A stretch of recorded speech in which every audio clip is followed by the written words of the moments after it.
제1편 전자공학도가 알아야 할 기초지식 전기전자기초 편입니다.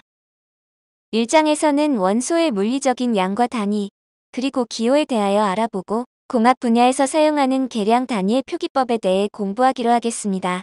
그리고 공학 엔지니어가 꼭 알아야 할 전공 용어와 안전수칙에 대해서도 알아보도록 하겠습니다. 속도의 단위는 미터/세크입니다. 전체 거리 m을 이동시간 s로 나누면 초당 몇 미터의 속도로 이동했는지를 알 수 있지요.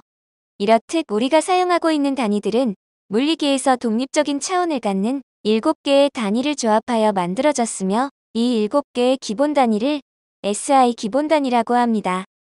SI 기본 단위란 시스템 오브 인터내셔널 유니츠의 약자로서 1960년 국제도량형총회에서 국제표준으로 확립한 국제단위계를 말하며 길이, 질량, 시간, 전류, 온도, 물질의 양, 광도 등이 이에 속합니다.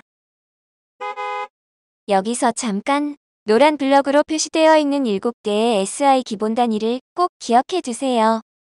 다음은 전기 전자 분야에서 사용하는 5가지 주요 단위에 대해 알아보겠습니다. 전류는 단위 시간당 도선에 흐르는 전하의 양을 나타내는 것으로 단위는 암페어를 사용합니다.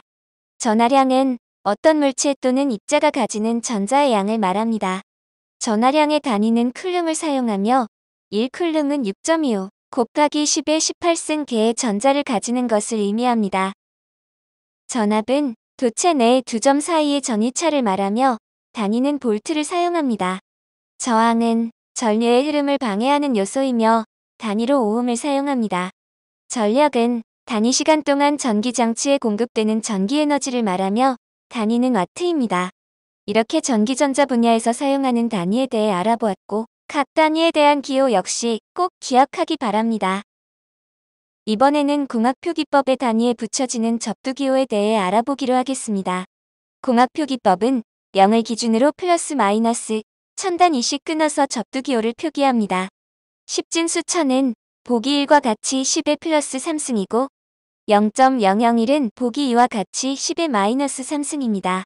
분수로 나타내면 1000분의 1을 말하지요. 이렇게 10진수를 3자리씩 끊어서 접두기호를 표기하는데요. 10의 3승은 k로 K로 표기하고 10의 6승은 메가 M으로 표기합니다.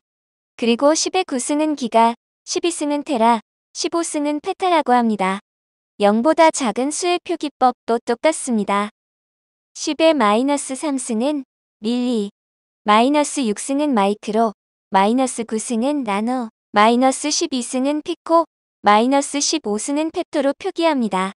여기서 0보다 큰 수의 접두기호는 대문자를 사용하고 0보다 작은 수의 접두기호는 소문자를 사용하는 것 잊지 마세요.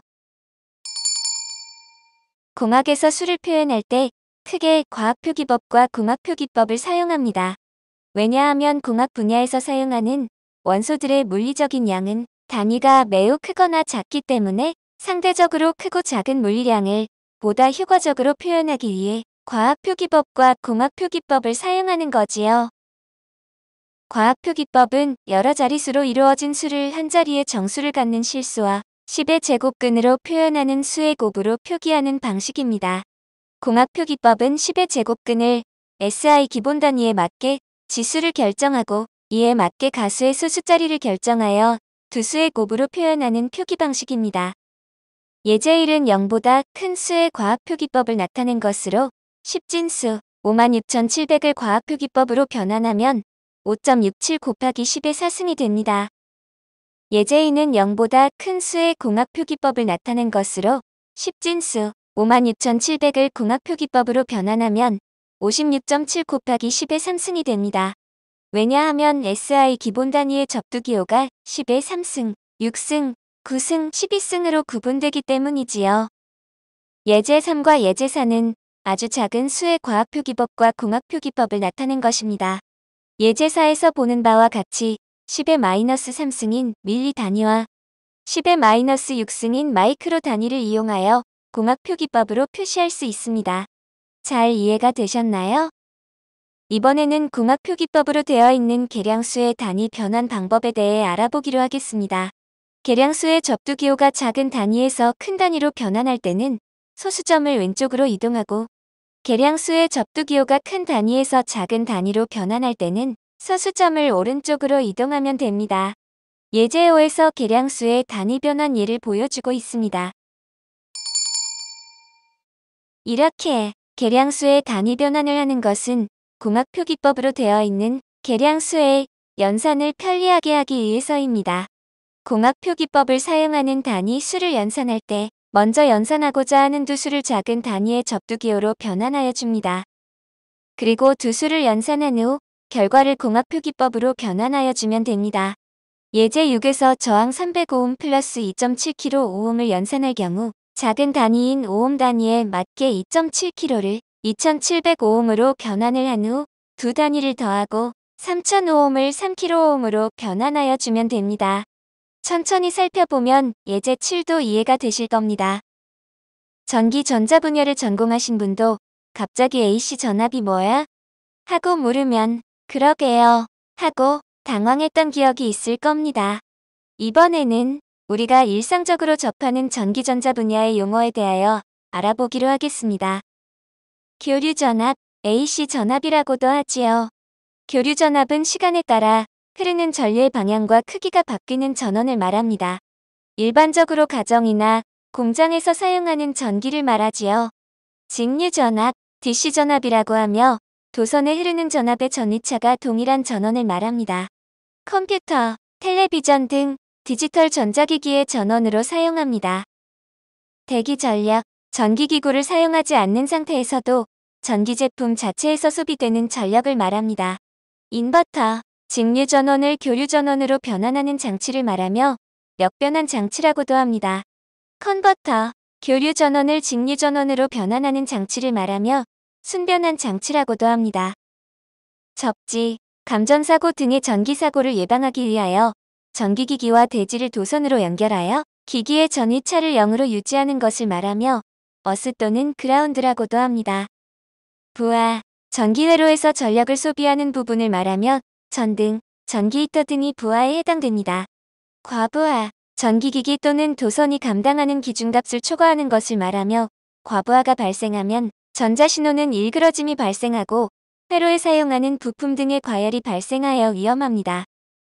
쇼트, 전기회로에서 사용하는 두 단자 사이가 부하를 통하지 않고 연결된 상태를 말하며 단락이라고도 합니다. 쇼트가 발생하면 대전류가 흐르므로 매우 위험합니다. 감전, 인체에 전류가 흘러 상처를 입거나 충격을 느끼는 것을 말하며 감전사고를 예방하기 위해서는 전기작업 시 전도성이 없는 고무나 가죽으로 된 장갑과 신발을 착용하고 작업해야 합니다. 마지막으로 전기 안전수칙에 대해 알아보겠습니다. 전기를 다룰 때에는 혼자서 작업하면 안 되며 졸립거나 정신적인 피로가 쌓여 피곤할 경우에는 작업을 중단해야 합니다. 팔찌, 목걸이 등 도전성이 있는 액세서리를 착용하지 마시고 작업 시 전원을 끄고 작업합니다. 모든 전기회로와 직접적인 피부 접촉은 피하고 작업 공간을 청결하게 유지하며 작업을 해야 합니다. 작업장 안전수칙을 준수하고 안전보호장비를 착용해야 합니다. 주변에서 감전사고가 발생했을 경우에는 감전자와 직접적인 피부 접촉을 피하고 절연도구를 이용하여 구조활동을 해야 합니다. 지금까지 전자공학도가 알아두면 좋은 기초지식 전기전자 기초편 1장을 공부하였습니다.